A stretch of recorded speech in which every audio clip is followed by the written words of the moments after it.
The beauty really with a luxury product like a mechanical watch is really that this product can last for a very, very long time. It can be repaired. It is really a good example actually for long-term sustainable thinking. In the context of sustainability, it's probably more relevant than ever.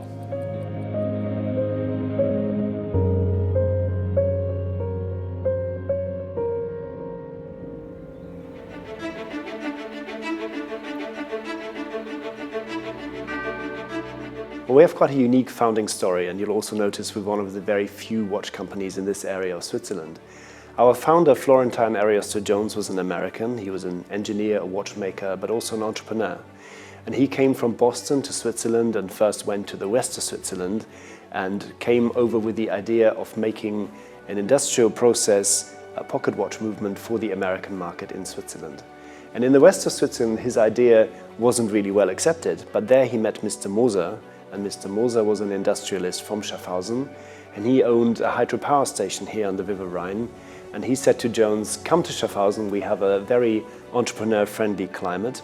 We have hydropower from the river, and it's the ideal place to set up the first industrialized manufacture for watch movements.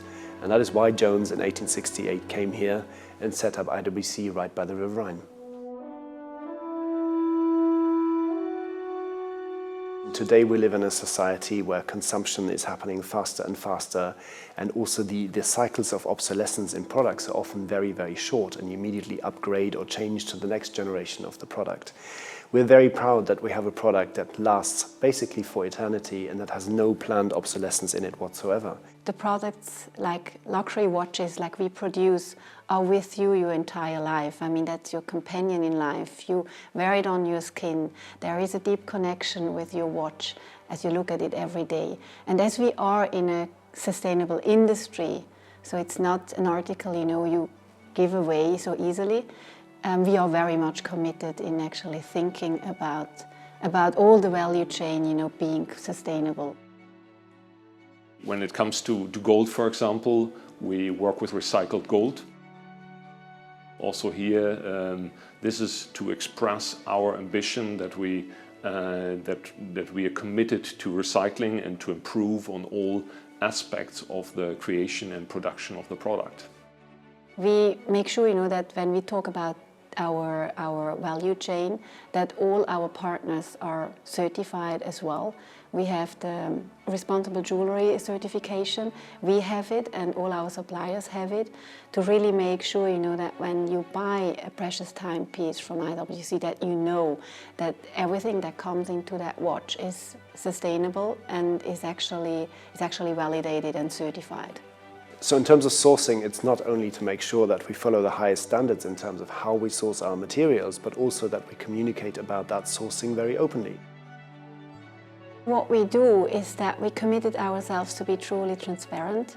That's why we have now launched our latest report on GRI standards.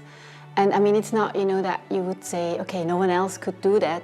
Actually, all the companies can do that and think about, how to become more sustainable. But I think the truth lies in being transparent. We are not a startup, we are a company with very long roots. We are more than 150 years old. So it has to be very important, that it is aligned with your overall targets.